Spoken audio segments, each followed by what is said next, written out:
Bienvenue dans les Petites Histoires de Michel, un podcast dans lequel je raconte mon exploration de la cuisine japonaise. Cet art ultime de bien manger que j'ai à cœur de transmettre aujourd'hui est la synthèse entre mes pratiques d'artiste, de jardinière et de cuisinière. Il s'adresse aux amoureux du Japon, aux gourmets de tous bords et aux cuisiniers soucieux de préparer une cuisine saine, savoureuse et créative, qui nourrit aussi bien le corps que l'esprit. Vous y trouverez des récits de voyage et des témoignages d'expériences qui ont fait sens dans mon parcours. J'y délivre également, au-delà des recettes, les principes qui sous-tendent la cuisine japonaise. Nous ferons des visites dans le jardin, source d'émerveillement et d'abondance, et nous prêterons l'oreille à des personnes qui ont contribué à enrichir mon parcours dans l'oasis nippone que je me suis créée. Belle écoute à vous! La macrobiotique est une école où l'on apprend à penser par soi-même à l'aide de la boussole yin-yang. Quand on connaît les postulats de base, issus de lois universelles révélées par la sagesse orientale, on peut analyser et étudier tous les phénomènes, développant ainsi notre autonomie de pensée, y compris dans la manière de nous nourrir. Ça, c'est dans la théorie. Dans le réel, cette lecture n'est pas aussi évidente qu'il y paraît, car nous sommes façonnés dès le plus jeune âge et depuis des générations à une pensée occidentale aux antipodes de cette vision du monde. La plupart des personnes, moi y compris, qui sont attirées par ce système triangle, unifiant, sont très abîmées par des nourritures erronées et leurs corollaires, des modes de pensée brouillés. Quand de surcroît on est malade, comme c'était mon cas quand j'ai découvert la macrobiotique, la peur qui nous habite risque de nous amener à réduire la macrobiotique à un dogme auquel il faudrait se conformer. Bonjour les dégâts. Il vaut mieux être accompagné sur le chemin.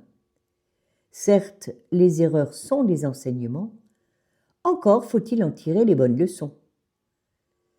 À l'époque où j'ai découvert la macrobiotique, inspirée par la Shojin Ryori, c'est-à-dire la cuisine des moines zen du Japon, nous étions plus nombreux à pratiquer et des personnes qui ont été directement en relation avec George Osawa, le fondateur de la macrobiotique, relayaient son enseignement.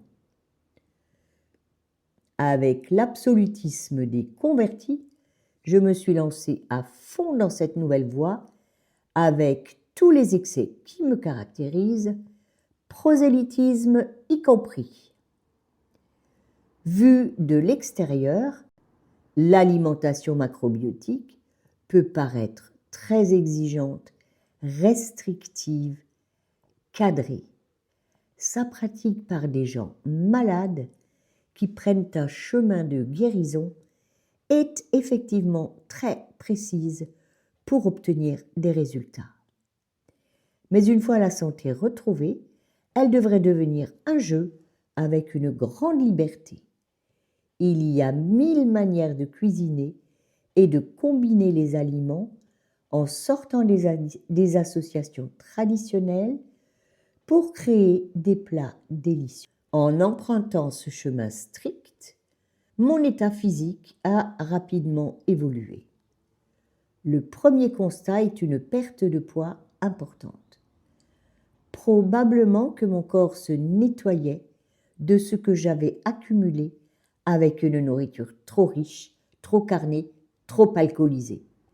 Et aussi, de toute évidence, parce qu'il n'assimilait pas encore ce nouvel équilibre alimentaire pour lequel il lui a fallu un temps d'adaptation. Après cette période de mise en route, je commence à me sentir de mieux en mieux.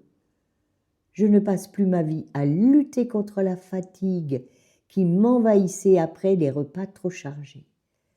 Mon corps n'a plus à consacrer toute son énergie à réguler les conséquences de mes excès alimentaires. Je jouis de plus de vitalité, d'un meilleur sommeil et d'une plus grande souplesse aussi. Lors des échauffements en danse, je mets beaucoup moins de temps à étirer mes muscles. C'est assez logique d'ailleurs. La viande que nous consommons, c'est un muscle. Et la fonction d'un muscle, c'est de se contracter. Si nous mangeons beaucoup de viande, nous nous contractons. En allégeant la consommation de produits carnés, la souplesse revient. Au fil de la pratique, je découvre aussi que mon intuition se développe. Je pressens certains événements à l'avance.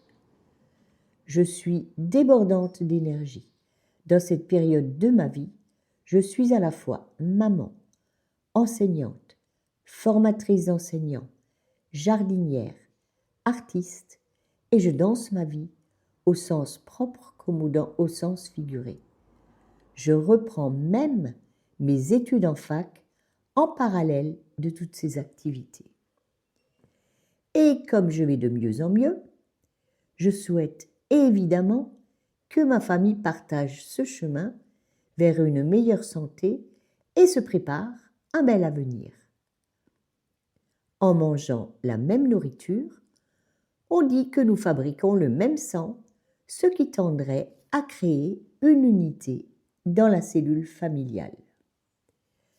Ça aussi, c'est dans la théorie. Dans l'absolu, on peut y adhérer, surtout si l'on a à cœur, en tant que cuisinière, de donner le meilleur à sa famille. Dans la pratique, il en a été autrement. Au lieu de nous unir, les repas familiaux nous déchiraient. Notre table est devenue une scène de guerre.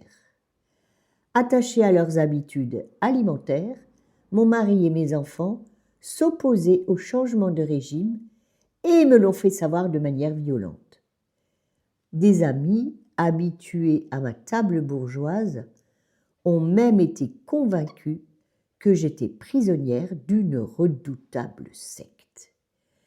Les mêmes qui traiteront plus tard de complotistes celles et ceux qui ont fait un choix basé sur leur discernement concernant l'injection d'une substance à la composition inconnue. Je me sens incomprise, reniée dans ma fonction de centre du foyer, c'est-à-dire au fourneau, freinée dans mon désir d'évolution. Les miens ne me suivaient pas. Aujourd'hui, avec beaucoup de recul, je peux dire que j'étais chiante, insupportable. Je me croyais victime de leur incompréhension, mais c'étaient eux les victimes de ma dictature culinaire. Pour autant, il n'était pas question que j'abandonne une voie aussi salutaire pour moi. Non seulement je jouissais d'une belle vitalité, mais la lecture des phénomènes avec la boussole yin-yang me passionnait. Peu à peu, non sans frustration, je prends des dispositions pour poursuivre ma quête d'une alimentation qui me convient à tout point de vue. Au lieu de prendre mes repas à la maison, je reste sur mon lieu de travail et je vais déjeuner à la table d'hôte de M. Cavandoli, où par ailleurs je rencontre des personnes qui suivent la même voie et me donnent de précieux conseils au passage. Plus tard, je me suis installé une cuisine sur mon lieu de travail où je pouvais prendre mes pauses repas dans le calme, laissant les miens se débrouiller avec le plat préparé la veille et qu'ils n'auront plus qu'à se réchauffer.